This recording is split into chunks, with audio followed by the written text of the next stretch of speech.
South of the Trans-Siberian Railway lies the Central Asian Desert, where vast transformations in the vein of LaRouchePAC are ripe for implementation.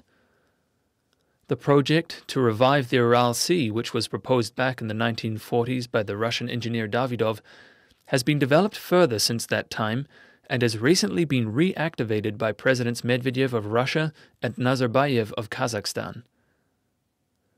The Aral Sea has shrunken dramatically since the 1960s and 70s when, for the purposes of water-intensive, Soviet-planned cotton crops, water from the rivers Amu and Sir-Daria were diverted in large amounts.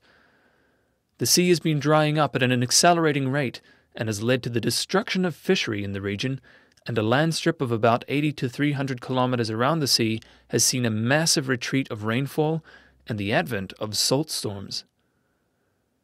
The potential solution to this condition lies many kilometers to the north in the Altai Mountains, where, at the border between Russia, Kazakhstan, China, and Mongolia, the rivers Ob and Irtysh originate.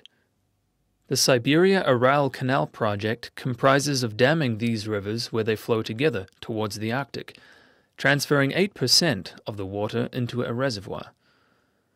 The Siberian Canal would be carved southward either directly from the reservoir or, after a partial diversion of the Irtysh, from Tobolsk, the birthplace of physical chemist Dmitry Mendeleev.